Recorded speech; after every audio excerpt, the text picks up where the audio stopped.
Audio 1.03. I'm Sarah Butler, and today on the programme we're talking about education. Is our education system fit for purpose?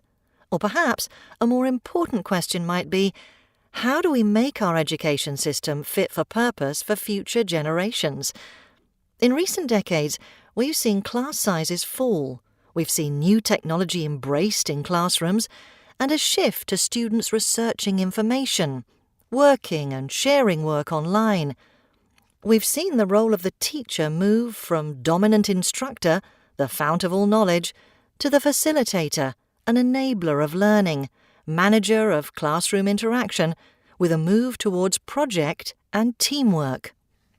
Happily, the image of a 19th century classroom with students in rows, heads down, writing whatever the teacher says in their notebooks, and only speaking to answer a direct question, is something from the dim and distant past.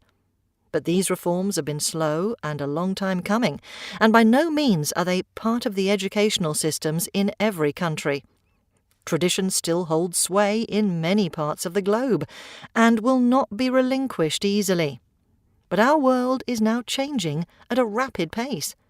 Consider climate change, advancing technology, increasing political uncertainties. Think about shifting job markets, increasing populations.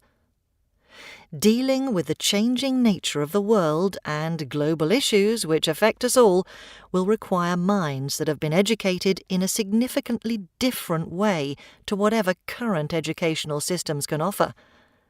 I'm talking today to education expert Rob Taylor about how he believes education for future generations will differ from what we have today.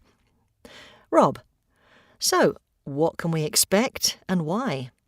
Well, first, let me say, Sarah, I think in your introduction you've laid out exactly what we need to be considering. And you're right. It's the speed of change that will force educators to adapt so rapidly. Were we able to jump forward 100 years, we'd be looking at a dramatically different educational system. Change is happening, and it's basically because of a refocus on how to equip students in the future. It's all based on how we view knowledge. The crux of any education system, is it knowing that or knowing how? Up to this point in time, knowledge has meant knowing that.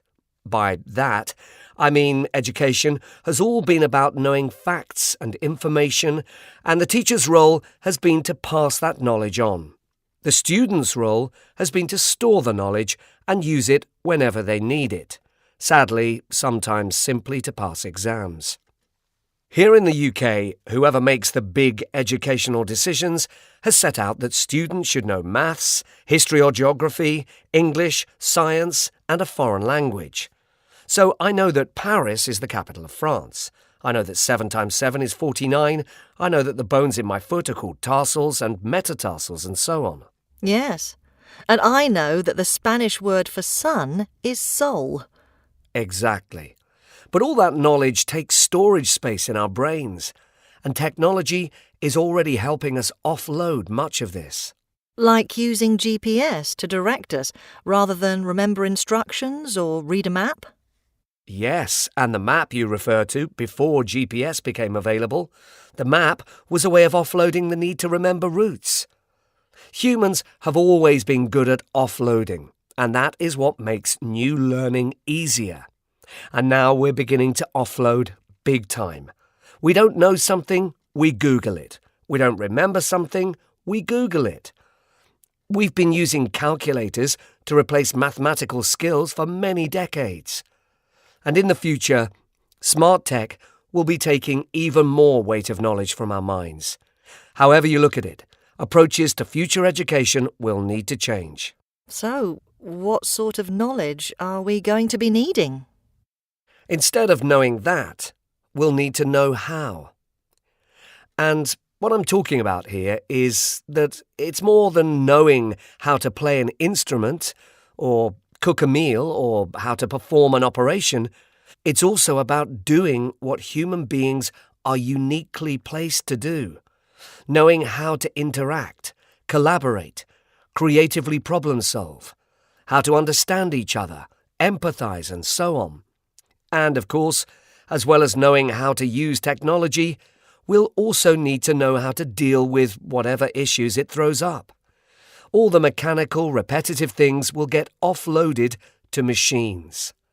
Of course, students in the future will adapt to whatever the educational system asks of them. OK, so Rob, on the spot time. You say jump forward 100 years. Well, make that jump. What are you seeing? Thanks for that. Right. This is a great leap in the dark.